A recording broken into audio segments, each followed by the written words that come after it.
So hi ಎಲ್ಲರಿಗೂ welcome to ಹರ್ಷಸ್ learning classes. ನಾನು ನಿಮ್ಮ ಹರ್ಷ. ಸೊ ನಾವು ನವೋದಯ ಮತ್ತು ಮುರಾರ್ಜಿ ಪರೀಕ್ಷೆಗಳಿಗಾಗಿ ಕೋಚಿಂಗ್ ಕೊಡತಕ್ಕದ್ದು. ಬರೀ ಅವ್ರು ಮಾತ್ರ ನೋಡ್ಬೇಕಾ? No way. ಯಾರ್ಯಾರು ಈಗ ಥರ್ಡಿಂದ ಪಾಸಾಗಿ ಫೋರ್ತಿಗೆ ಬಂದಿದ್ದೀರಾ, ಮತ್ತು ಯಾರ್ಯಾರು ಫೋರ್ತಿಂದ ಪಾಸಾಗಿ ಫಿಫ್ತಿಗೆ ಬಂದಿದ್ದೀರಾ, ಮತ್ತು ಯಾರ್ಯಾರೆಲ್ಲ ಕಾಂಪಿಟೇಟಿವ್ಸ್ ಎಕ್ಸಾಮ್ ಬರೀತಿದ್ದೀರಾ, ಮತ್ತು ಜನರಲ್ ನಾಲೆಜ್ಗೋಸ್ಕರ ಈ ವಿಡಿಯೋನ ನೋಡ್ಬೋದು ನೀವು. ಸೊ ನಾವು ಇವತ್ತು ಕನ್ನಡ ತಂದಿದ್ದೀವಿ. ನಾನಿವತ್ತು 2 ಚಾಪ್ಟರ್ ಕಂಟೆಂಟ್ನಲ್ಲಿ 2 ಚಾಪ್ಟರ್ನ ಮುಗಿಸ್ತಾ ಇದ್ದೀನಿ. ಸೊ ನಿಮಗೆ ಕೊನೆಯಲ್ಲಿ ಈ ವಿಡಿಯೋ ಇಷ್ಟ ಆಗಿದ್ರೆ ದಯವಿಟ್ಟು ಲೈಕ್ ಮಾಡಿ, ಸಬ್ಸ್ಕ್ರೈಬ್ ಮಾಡಿ, ಮತ್ತು ಪಕ್ಕದಲ್ಲಿ ಬೆಲ್ ಐಕಾನ್ ಇರುತ್ತೆ, ಆಲ್ ನೋಟಿಫಿಕೇಷನ್ಗೆ ಸೆಲೆಕ್ಟ್ ಮಾಡಿ ಇಟ್ಕೊಂಡಿವಿ. ಸೊ ಇವತ್ತು ನಾವು ಕಂಟೆಂಟಲ್ಲಿ ವರ್ಣಮಾಲೆ ಮತ್ತು ವ್ಯಂಜನಗಳ ಬಗ್ಗೆ ತಿಳ್ಕೊಳ್ಳೋಣ. ಸೊ ವರ್ಣಮಾಲೆ ಅಧ್ಯಾಯ 1. ವರ್ಣಮಾಲೆ ಮೊದಲೇನಿದೆ, ಕನ್ನಡದಲ್ಲಿ ಒಟ್ಟು 49 ಅಕ್ಷರಗಳಿವೆ. ಕನ್ನಡದಲ್ಲಿ ಎಷ್ಟು ಅಕ್ಷರಗಳಿವೆ? 49 ಅಕ್ಷರಗಳಿವೆ. ಇವುಗಳನ್ನ ವರ್ಣಗಳೆಂದು ಕರೆಯುತ್ತಾರೆ. ಈ ಕನ್ನಡದಲ್ಲಿ 49 ಅಕ್ಷರಗಳೇನಿದೆಯೋ ಅದನ್ನ ನಾವು ವರ್ಣ ಅಂತ ಕರಿತೀವಿ. ಅರ್ಥ ಆಯ್ತಾ? ಆ ಅಕ್ಷರಗಳ ಕ್ರಮಬದ್ಧ ಜೋಡಣೆಗೆ ವರ್ಣಮಾಲೆ ಅಥವಾ ಅಕ್ಷರಮಾಲೆ ಎಂದು ಹೆಸರು. ಮೀನ್ಸ್ ಆ ಅಕ್ಷರಗಳ ಕ್ರಮಬದ್ಧ ಜೋಡಣೆಗೆ, ಆರ್ಡರ್ ವೈಸ್. ಈ 49 ಅಕ್ಷರಗಳನ್ನ ಹೆಂಗೆಂಗೋ ಹೇಳುವಂತಿಲ್ಲ ನೀವು. ಆರ್ಡರ್ ವೈಸ್ ಆಗಿ ಹೇಳಬೇಕು. ಆದ್ಮೇಲೆ ಆನೆ ಬರಬೇಕು, ಈ ಆದ್ಮೇಲೆ ಈನೇ ಬರಬೇಕು. ಅದೇ ತರ ಈ ಆರ್ಡರ್ ವೈಸ್ ಅಲ್ಲೇ ನೀವು ಹೇಳ್ತಾ ಹೋಗ್ಬೇಕು. ಅದನ್ನ ನಾವು ಕ್ರಮಬದ್ಧ ಜೋಡಣೆ. ಕ್ರಮಬದ್ಧ ಅಂತ ಅಂದ್ರೆ ಆರ್ಡರ್ ವೈಸ್, ಅದು ಕ್ರಮಬದ್ಧವಾಗಿ ಜೋಡಣೆ ಆಗಿದೆ, ಆರ್ಡರ್ ವೈಸ್ ಆಗಿ ಇಡಲಾಗಿದೆ ಅಂತ ಅರ್ಥ. ಅದಕ್ಕೆ ನಾವೇನಂತ ಕರಿತೀವಿ? ವರ್ಣಮಾಲೆ ಅಥವಾ ಅಕ್ಷರಮಾಲೆ ಎಂದು ಕರಿತೀವಿ. ವರ್ಣಮಾಲೆ ಅಂತ ಆದ್ರೂ ಕರಿತೀವಿ ಅಥವಾ ಅಕ್ಷರಮಾಲೆ ಅಂತ ಆದ್ರೂ ಕರಿತೀವಿ. ವರ್ಣಮಾಲೆಯಲ್ಲಿ 3 ವಿಧಗಳು. ವರ್ಣಮಾಲೆಯಲ್ಲಿ ಎಷ್ಟು ವಿಧಗಳು? 3 ವಿಧಗಳು. ಇದನ್ನ ನೀವು ಬೇಕಾದ್ರೆ ನೋಟ್ಸ್ ತರ ಮಾಡ್ಕೋಬಹುದು ಮನೆಯಲ್ಲೇ. ಸ್ವರಾಕ್ಷರಗಳು, ವ್ಯಂಜನಾಕ್ಷರಗಳು, ಯೋಗವಾಹಗಳು. ನಾವು ಮೊದಲು ಈಗ ಸ್ವರಾಕ್ಷರಗಳ ಬಗ್ಗೆ ತಿಳಿಯೋಣ. ಅಂದ್ರೆ ಈ ಮೊದಲಲ್ಲಿ ಯಾವ್ದಿದೆಯಲ್ಲ ಇದ್ರ ಬಗ್ಗೆ ಈಗ ನಾವು ತಿಳಿಯೋಣ. ಸ್ವತಂತ್ರವಾಗಿ ಉಚ್ಚರಿಸಲಾಗುವ ಅಕ್ಷರಗಳು ಸ್ವರಾಕ್ಷರಗಳು. ಈ ಸ್ವರಾಕ್ಷರಗಳು ಸ್ವತಂತ್ರವಾಗಿ ಉಚ್ಚರಿಸುತ್ತಂತೆ. It independently pronounce itself like it's and called vowels in English. It's called in Kannada ಸ್ವರಾಕ್ಷರಗಳು. ಸ್ವರಾಕ್ಷರಗಳು ಒಟ್ಟು ಎಷ್ಟಿದಾವೆ? 13 ಇದಾವೆ. In English 5 vowels are there. ಸ್ವರಾಕ್ಷರಗಳಲ್ಲಿ 2 ವಿಧ. ಸ್ವರಾಕ್ಷರಗಳಲ್ಲಿ ಎಷ್ಟು ವಿಧ? 2 ವಿಧ. ಹ್ರಸ್ವ ಸ್ವರಗಳು ಮತ್ತು ದೀರ್ಘ ಸ್ವರಗಳು. ಈಗ ನಾವು ಮೊದಲನೇ ಟೈಪ್ ಕಲಿಯೋಣ. ಹ್ರಸ್ವ ಸ್ವರ. ಹ್ರಸ್ವ ಸ್ವರ 1 ಮಾತ್ರೆಯ ಕಾಲದಲ್ಲಿ ಉಚ್ಚರಿಸಲಾಗುವಂತಹ ಅಕ್ಷರಗಳು. ಮೀನ್ಸ್ 1 ಮಾತ್ರೆ ಅಂದ್ರೆ 1 ಚಿಟಿಕೆಯ ಕಾಲದಲ್ಲಿ ನಾವು ಒಂದು ಅಕ್ಷರನ ಉಚ್ಚರಿಸಲಾಗುವಂತಹ ಅಕ್ಷರಗಳನ್ನ ನಾವು ಹ್ರಸ್ವ ಸ್ವರಗಳೆಂದು ಕರೆಯುತ್ತೇವೆ. ನಾವು ಯಾವ್ಯಾವು? ಅ, ಇ, ಉ, ರು, ಎ, ಓ. ಒಟ್ಟು ಎಷ್ಟಿದಾವೆ? 6 ಇದಾವೆ.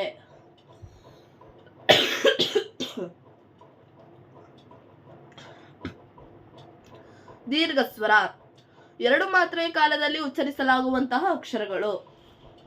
ಮೀನ್ಸ್ 2 ಚಿಟಿಕೆಯ ಕಾಲದಲ್ಲಿ ಉಚ್ಚರಿಸಲಾಗುವಂತಹ ಅಕ್ಷರಗಳು ಯಾವ್ಯಾವು?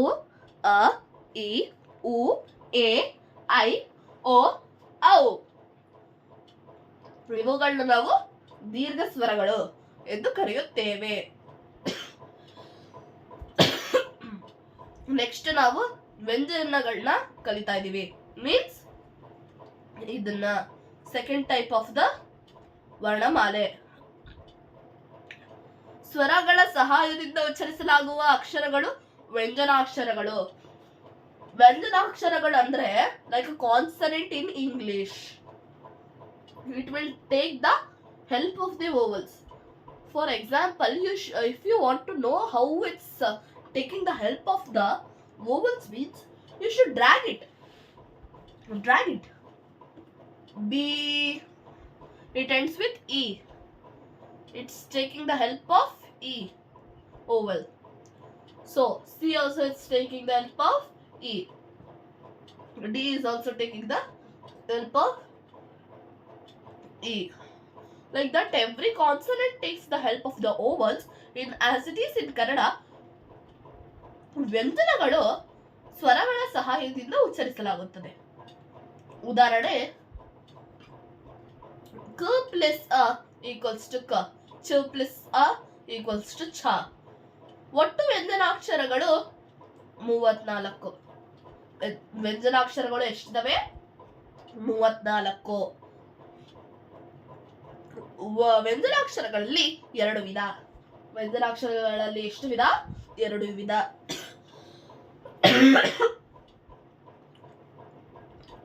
ವರ್ಗೀಯ ವ್ಯಂಜನಗಳು ಮತ್ತು ಅವರ್ಗೀಯ ವ್ಯಂಜನಗಳು. ವರ್ಗೀಯ ವ್ಯಂಜನಗಳು, ವರ್ಗೀಯ ವ್ಯಂಜನ ಕೋಷ್ಟಕ. ಇದು ಚಾರ್ಟ್ ಇದೆ. ಈ ಚಾರ್ಟ್ ಅಲ್ಲಿ ಏನು ಬರ್ಕೊಳ್ಳಿ ಎಲ್ಲಾದ್ರೂ ಒಂದ್ ಕಡೆ. ಮೀನ್ಸ್ ಇಟ್ಸ್ ಇನ್ ವರ್ಗೀಯ ವ್ಯಂಜನಗಳಲ್ಲಿ 3 ಟೈಪ್ ಇದಾವೆ. ಯಾವ್ಯಾವು? ಅಲ್ಪಪ್ರಾಣ, ಮಹಾಪ್ರಾಣ, ಅನುನಾಸಿಕ. ಇಲ್ಲಿ ಹೋಗೋಣ. ಅಲ್ಪಪ್ರಾಣಾಕ್ಷರಗಳು ಕಡಿಮೆ ಉಸಿರಿನಿಂದ ಉಚ್ಚರಿಸಲಾಗುವ ವ್ಯಂಜನಗಳು ಅಲ್ಪಪ್ರಾಣಾಕ್ಷರಗಳು. ಇಲ್ಲಿ ನೋಡ್ಬೋದು ಈ ಚಾರ್ಟ್ ಅಲ್ಲಿ ಅಲ್ಪಪ್ರಾಣ ಯಾವುದು? ಇದು, ಇದೊಂದು, ಇದೊಂದು. ಇವೆರಡು ಅಲ್ಪಪ್ರಾಣ ಆಗತ್ತೆ. ಇವೆರಡು ಕಡಿಮೆ ಉಸಿರಿನಿಂದ ಉಚ್ಚರಿಸುತ್ತೆ. ಈ ವ್ಯಂಜನಗಳು ಕಡಿಮೆ ಉಸಿರಿನಿಂದ. ಕ, ಛ, ಠ, ಥ, ಹ. ಇವೆಲ್ಲ ಕಡಿಮೆ ಉಸಿರಿನಿಂದ. ಟೋಟಲ್ ಅಲ್ಪಪ್ರಾಣಾಕ್ಷರಗಳು ಎಷ್ಟಿದಾವೆ? 10 ಇದಾವೆ. ಮಹಾಪ್ರಾಣಾಕ್ಷರಗಳು ಹೆಚ್ಚು ಉಸಿರಿನಿಂದ ಉಚ್ಚರಿಸಲಾಗುವ ವ್ಯಂಜನಾಕ್ಷರಗಳು ಮಹಾಪ್ರಾಣಾಕ್ಷರಗಳು. ಈ ಚಾರ್ಟ್ ಅಲ್ಲಿ ಮಹಾಪ್ರಾಣ ಯಾವುದು? ಇದು ಮತ್ತೆ ಈ ವರ್ಗಗಳು ಯಾವ್ಯಾವುದು? ಕ, ಛ, ಟ, ಥ, ಪ, ಗ, ಜ, ಡ, ದ, ಬ. ಇವು ಹೆಚ್ಚು ಉಸಿರು ತಗೊಳುತ್ತೆ. ಯಾವುದು? ಮಹಾಪ್ರಾಣಾಕ್ಷರಗಳು. ಇವು ಕೂಡ 10 ಇದಾವೆ. ಅನುನಾಸಿಕ, ಮೂಗಿನಿಂದ ಉಚ್ಚರಿಸಲಾಗುವ ಅಕ್ಷರಗಳು. ಅವು ಅನುನಾಸಿಕ ಅಕ್ಷರಗಳು. ಇಲ್ಲ, ಅನುನಾಸಿಕ ಯಾವುದು? ಲಾಸ್ಟ್. ನ್ಯ, ನ್ಯ, ನ, ನ, ಮ. ಇವೆಲ್ಲ ಮೂಗಿನಿಂದ ಉಚ್ಚರಿಸ್ತೀವಿ. ಅನುನಾಸಿಕಗಳು ಎಷ್ಟಿದಾವೆ? 5. ಅನುನಾಸಿಕಗಳು ಎಷ್ಟಿದಾವೆ? 5. ನೆಕ್ಸ್ಟ್ ಅವರ್ಗೀಯ ವ್ಯಂಜನಗಳು. ಇವಾಗ ವರ್ಗೀಯ ವ್ಯಂಜನಗಳ ಬಗ್ಗೆ ಕಲ್ತ್ವಿ. ಅವರ್ಗೀಯ ವ್ಯಂಜನಗಳು. ವರ್ಗೀಯ ವ್ಯಂಜನದಲ್ಲಿ ಎಷ್ಟು ವಿಧಗಳಿವೆ? 3 ಟೈಪ್. ಅಲ್ಪಪ್ರಾಣಾಕ್ಷರಗಳು, ಮಹಾಪ್ರಾಣಾಕ್ಷರಗಳು, ಅನುನಾಸಿಕ ಅಕ್ಷರಗಳು. ಈಗ ಅವರ್ಗೀಯ ವ್ಯಂಜನಕ್ಕೆ ಹೋಗೋಣ. ಕಕಾರದಿಂದ ಳಕಾರದವರೆಗಿನ, ಯಾಕಾರದಿಂದ ಳಕಾರದಿಂದ ಯಾಕಾರದಿಂದ ಳಕಾರದವರೆಗಿನ 9 ಅಕ್ಷರಗಳು ಅವರ್ಗೀಯ ವ್ಯಂಜನಗಳು. ಉದಾಹರಣೆ, ಯ, ರ, ಲ, ವ, ಶೇಷ, ಸ, ಳ. ಇವು ಉತ್ಪತ್ತಿಯಾಗುವ ಸ್ಥಾನಗಳು ಬೇರೆ ಬೇರೆಯಾಗಿರುವುದರಿಂದ ಇವುಗಳನ್ನು ನಿರ್ದಿಷ್ಟವಾದ ವರ್ಗಗಳಲ್ಲಿ ಸೇರಿಸಿ ಹೇಳಲು ಬರುವುದಿಲ್ಲವಾದ್ದರಿಂದ ಇವನ್ನು ಅವರ್ಗೀಯ ವ್ಯಂಜನಗಳು ಎಂದು ಕರೆಯುವರು. ಮೀನ್ಸ್ ಯಾ ಇಂದ ಳವರೆಗೂ ಇದು ಒಂದೇ ಟೈಪ್ ನೋಡಿ. ಈಗ ಕ ಚಟ ದಪ ಒಂದೇ ಟೈಪ್ ಇದೆ, ಗ ಜಡ ದಪ ಆತರ ಸೇಮ್ ನಾವು ಉಚ್ಚರಿಸ್ತೀವಲ್ಲ ಅದನ್ನ ನಾವು ವರ್ಗಗಳು ಮಾಡ್ಬೋದು. ಈ ಯ ರ ಲ ವ ಶೇ ಸ ಹ ಳ, ಯ ರ ಶೇ ಶ ನೋಡಿ, ಡಿಫ್ರೆಂಟ್ ಟೋನ್ ತಗೋಬೇಕು ನೀವು ಅಲ್ಲಿ. ಇದು ಯಾವ ವರ್ಗಕ್ಕೆ ಅಂತಾನೆ ಇದ್ ಮಾಡಕ್ಕಾಗಲ್ಲ, ಅದಕ್ಕೆ ಇದು ಅವರ್ಗೀಯ ವ್ಯಂಜನ. ವರ್ಗ ಇಲ್ದಿರೋ ವ್ಯಂಜನ ಅಂದ್ರೆ ಅವರ್ಗೀಯ ವ್ಯಂಜನ, ವರ್ಗ ಇರುವ ವ್ಯಂಜನ ವರ್ಗೀಯ ವ್ಯಂಜನ. ಅರ್ಥ ಆಯ್ತಾ? ಅದಕ್ಕೆ ಇದನ್ನ ಅವರ್ಗೀಯ ವ್ಯಂಜನ ಅಂತ ಹೇಳ್ತೀವಿ. ನೆಕ್ಸ್ಟ್ ಯೋಗವಾಹಗಳು.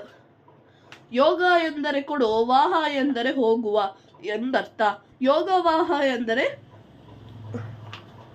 ಕೂಡಿ ಹೋಗುವ, ಕೂಡಿಕೊಂಡಿರುವ ಅಂದರೆ ಬೇರೆ ಅಕ್ಷರಗಳ ಜೊತೆಯಲ್ಲಿ ಮಾತ್ರ ಉಚ್ಚರಿಸಲಾಗುವಂತಹ ಅಕ್ಷರ ಎಂದರ್ಥ. ಈ ಯೋಗವಾಹ ಒಂದು ಅಕ್ಷರ ಇದ್ರೆ ಮಾತ್ರ ಇದನ್ನ ಉಚ್ಚರಿಸಬಹುದು ಸ್ವಾತಂತ್ರ್ಯವಾಗಿ. ಮೀನ್ಸ್ ಈಗ ವರ್ಗೀಯ ವ್ಯಂಜನಾಕ್ಷರಗಳಾದ್ರೂ ಉಚ್ಚರಿಸ್ಬೋದು ಖ ಅಂತ. ಈಗ ಅನುಸ್ವರನ ಹೇಗೆ ಉಚ್ಚರಿಸ್ತೀರಾ? ಅಹ ಅಹ ಅಂತ ಅದೇನದು? ಸೊ ಅನುಸ್ವರ ಮತ್ತು ವಿಸರ್ಗ ಮೀನ್ಸ್ ಯೋಗವಾಹದಲ್ಲಿ ಎಷ್ಟು ವಿಧ ಇದೆ? 2 ವಿಧ ಇದೆ. ಯಾವ್ಯಾವುದು? ಅನುಸ್ವಾರ ಮತ್ತು ವಿಸರ್ಗ.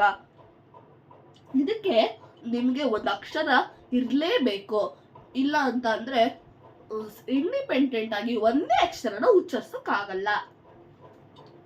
ಉದಾಹರಣೆಗೆ ಚಂದ್ರ, ದುಃಖ.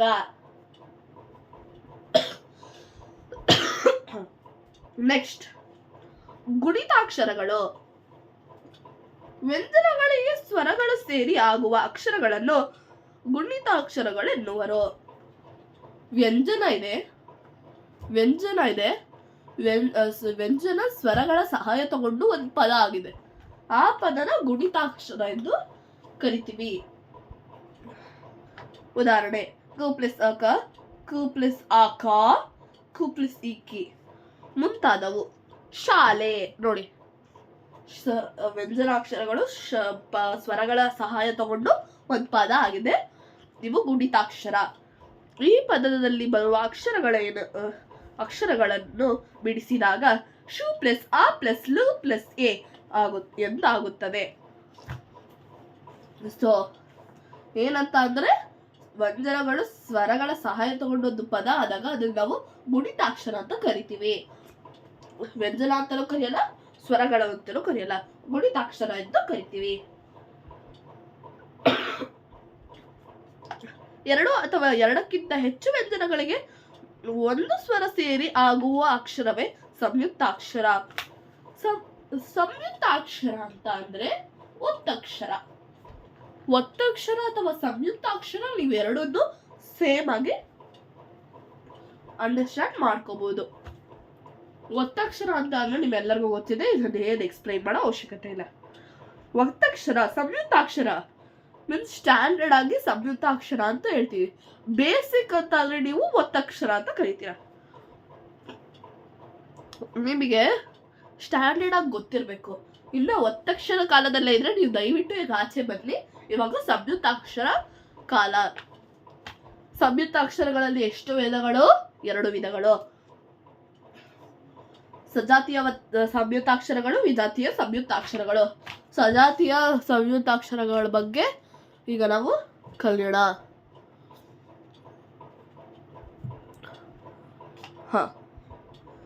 ಸಜಾತಿಯ ಸಂಯುಕ್ತಾಕ್ಷರಗಳು ಒಂದೇ ಜಾತಿಯ 2 ವ್ಯಂಜನಗಳು ಸ್ವರದ ಸಹಾಯದಿಂದ ಒಂದಕ್ಕೊಂದು ಸೇರಿದ ಸಜಾತಿಯ ಸಂಯುಕ್ತಾಕ್ಷರಗಳ ಆಗುವುವು. ಉದಾಹರಣೆಗೆ ಉ ಪ್ಲಸ್ ಕು ಪ್ಲಸ್ ಕು ಪ್ಲಸ್ ಆ. ನೀವು ಇಲ್ಲಿ ನೋಡ್ಬೋದು 2 ವ್ಯಂಜನಗಳನ್ನ ತಗೊಳುತ್ತೆ. ಸಜಾತಿಯ ಒತ್ತಕ್ಷರ 2 ವ್ಯಂಜನಗಳನ್ನ ತಗೊಳತ್ತೆ. 2 ವ್ಯಂಜನಗಳು ಸೇರಿದ್ರೆ ಒತ್ತಾಗತ್ತೆ. ಪ್ಲಸ್ ಕ ಪ್ಲಸ್ ಕ ಪ್ಲಸ್ ಆ. ಅಕ್ಕ ಅಂತ ಬರಬಾರ್ದಲ್ವಾ, ಅದಕ್ಕೆ ಲಾಸ್ಟಿಗೆ ಒಂದು ಹಾಕಿ ಅಕ್ಕ. ಇಲ್ಲಿ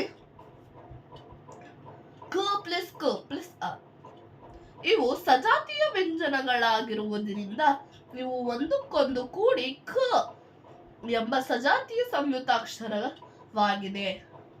ಉದಾಹರಣೆ ಅಪ್ಪ, ಅ ಪ್ಲಸ್ ಪ್ಲಸ್ ಆ. ಅಮ್ಮ, ಅಮ್ಮ, ಆ ಪ್ಲಸ್ ಮ ಪ್ಲಸ್ ಆ. ಇದೇ ತರ ಮುಂತಾದವು. ಯಾವ್ಯಾವು? ಅಣ್ಣ, ಅಕ್ಕರ, ಅಕ್ಕಪಕ್ಕ, ರಕಸ ಇತ್ಯಾದಿ ನೀವು ನೋಡ್ಬೋದು. ಇಲ್ಲಿ ಇದು ವಿಜಾತಿಯ ಸಂಯುಕ್ತಾಕ್ಷರ. ಬೇರೆ ಬೇರೆ ಜಾತಿಯ 2 ಅಥವಾ ಹೆಚ್ಚು ವ್ಯಂಜನಗಳ ಸ್ವರದ ಸಹಾಯದಿಂದ ಒಂದಕ್ಕೊಂದು ಕೂಡಿಕೊಂಡು ಉಂಟಾಗುವ ಅಕ್ಷರವು ವಿಜಾತಿಯ ಸಂಯುಕ್ತಾಕ್ಷರವೆನ್ನಿಸುವುದು. ಮೀನ್ಸ್ ಇದು ಸೇಮ್ ತಗೊಳುತ್ತೆ ವ್ಯಂಜನ. ಇವು ಬೇರೆ ಬೇರೆ ವ್ಯಂಜನಗಳನ್ನ ತಗೊಳುತ್ತೆ, ಇಲ್ಲಾಂದ್ರೆ 2ಕ್ಕಿಂತ ಹೆಚ್ಚು ತಗೊಳುತ್ತೆ. ಇದು 2 ತಗೊಳುತ್ತೆ, ಸೇಮ್ ತಗೊಳುತ್ತೆ. ಇದು ಬೇರೆ ಬೇರೆ ತಗೊಳುತ್ತೆ, ಇಲ್ಲಾಂದ್ರೆ 2ಕ್ಕಿಂತ ಹೆಚ್ಚು ತಗೊಳುತ್ತೆ. ಉದಾಹರಣೆಗೆ ಬ ಪ್ಲಸ್ ಅ ಪ್ಲಸ್ ಕ ಪ್ಲಸ್ ಥ ಪ್ಲಸ್ ಅ ಭಕ್ತ. ಖ ಪ್ಲಸ್ ಥ ಆಗಿದೆ, ಅದಕ್ಕೆ ಥ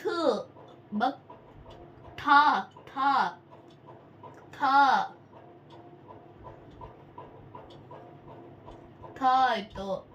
ಬಕ್ ಬ ತ. ಅರ್ಥ ಆಯ್ತಾ? ಇಲ್ಲಿ ಖ ಪ್ಲಸ್ ಥ ಪ್ಲಸ್ ಅ ಇವು ವಿಜಾತಿಯ ಸಂಯುಕ್ತಾಕ್ಷರ ವ್ಯಂಜನಗಳಾಗಿದ್ದು ಇವೆರಡು ಕೂಡಿ ಥ ಎಂಬ ವಿಜಾತಿಯ ಸಂಯುಕ್ತಾಕ್ಷರವಾಗಿದೆ. ಉದಾಹರಣೆ ಚಕ್ರ. ಖ ಪ್ಲಸ್ ಗೆ ರ ಬಂದಿದೆ. ಆಜ್ಞೆ, ಸ್ತ್ರೀ, ವಸ್ತ್ರ ಇತ್ಯಾದಿ. ಸೊ ಇಲ್ಲಿಗೆ ನಿಮ್ಮ ವರ್ಣಮಾಲೆ ಚಾಪ್ಟರ್ ಕಂಪ್ಲೀಟ್ ಆಗಿದೆ. ಸೊ ಲಾಸ್ಟ್ ಚಾಪ್ಟರ್, ಇವತ್ತಿನ ವಿಡಿಯೋದ ಲಾಸ್ಟ್ ಚಾಪ್ಟರ್ ವಚನಗಳಿಗೆ ಹೋಗೋಣ. ವಚನಗಳಲ್ಲಿ 2 ವಿಧ: ಏಕವಚನ, ಬಹುವಚನ. ಏಕವಚನ ಅಂದ್ರೆ ಏನು? ಒಂದು ವಸ್ತುವನ್ನು ಸೂಚಿಸುವ ಪದಗಳನ್ನು ಏಕವಚನ ಎನ್ನುವರು. ಒಂದು ಪರ್ಟಿಕ್ಯುಲರ್ ವಸ್ತು, ಸಿಂಗಲ್ ಥಿಂಗ್ ರೆಪ್ರೆಸೆಂಟ್ ಮಾಡಕ್ಕೆ ಏಕವಚನನ ಉಪಯೋಗಿಸ್ತೀವಿ. ಎಕ್ಸಾಂಪಲ್ ಪುಸ್ತಕ. ಪುಸ್ತಕಗಳಲ್ಲ. ಪುಸ್ತಕ ಅಂತಂದ್ರೆ ಒಂದು ಪುಸ್ತಕ. ಪುಸ್ತಕಗಳು ಅಂದ್ರೆ ತುಂಬಾ ಪುಸ್ತಕಗಳು. ಗಡಿಯಾರ, ಒಂದು ಗಡಿಯಾರ. ಗಡಿಯಾರಗಳು ತುಂಬಾ ಗಡಿಯಾರಗಳು. ಈಗ ಗಡಿಯಾರಗಳು ಅಂದಲ್ಲ, ಅವೆಲ್ಲ ಯಾವ್ದಕ್ಕೆ ಸೇರುತ್ತೆ? ಬಹುವಚನಕ್ಕೆ ಸೇರತ್ತೆ.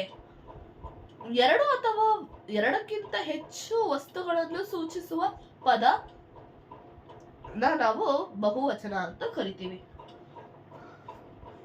ಎಕ್ಸಾಂಪಲ್ ಪುಸ್ತಕಗಳು, ಮನೆಗಳು, ಹುಡುಗರು, ಹಾಡುಗಳು, ಸ್ತ್ರೀಯರು, ಮಹಿಳೆಯರು. ವಚನ ಬದಲಿಸಿ ಬರೆಯಿರಿ.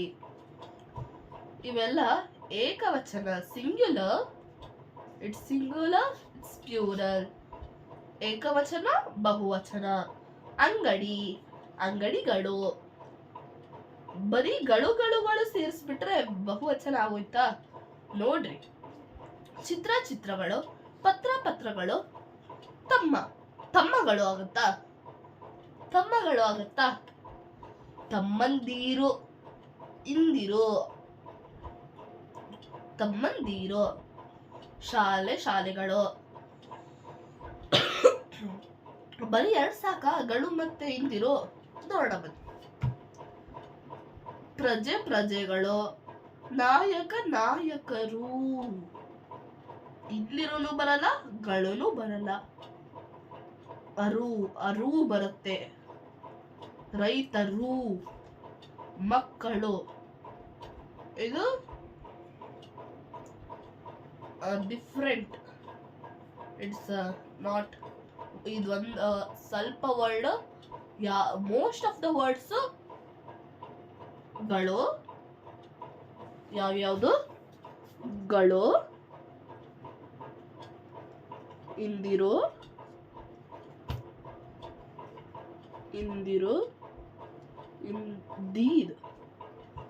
ಇಂದಿರು ಮತ್ತೆ ರೂ ಇಂದ ಎಂಡ್ ಆಗೋದು ಸಹಜ. ಅರ್ಥ ಆಯ್ತಾ? ಶಿಕ್ಷಕರು, ರಾಜರು, ಮಹಿಳೆಯರು. ಸೊ ಇವತ್ತಿನ ಕ್ಲಾಸ್ ಇಲ್ಲಿಗೆ ಮುಗ್ದಿದೆ. ಯಾರ್ಯಾರಿಗೆ ಇವತ್ತು ಈ ಪೇಜ್ ಬೇಕಿದೆ, ನೋಟ್ಸ್ ಮಾಡ್ಕೋಬೇಕು ಅಂತ ಇದ್ದೀರಾ, ಪೋಸ್ಟ್ ಹಾಕಿರ್ತೀನಿ. ನನ್ನ ಚಾನಲಿಗೆ ಸಬ್ಸ್ಕ್ರೈಬ್ ಮಾಡಿಕೊಂಡು ಪೋಸ್ಟಿಗೆ ಹೋಗಿ ನೀವು ಇದು ಮಾಡ್ಕೊಬೋದು. ದಯವಿಟ್ಟು ಸಬ್ಸ್ಕ್ರೈಬ್ ಮಾಡಿ, ಲೈಕ್ ಕೊಡೋದನ್ನು ಮರಿಬೇಡಿ. ಸೊ ಟಾಟಾ, ಬಾಯ್. ನಾನು ಮುಂದಿನ ಕ್ಲಾಸಲ್ಲಿ ಸೈನ್ಸ್ ತಗೊಂಡು ಬರ್ತಾ ಇದ್ದೀನಿ.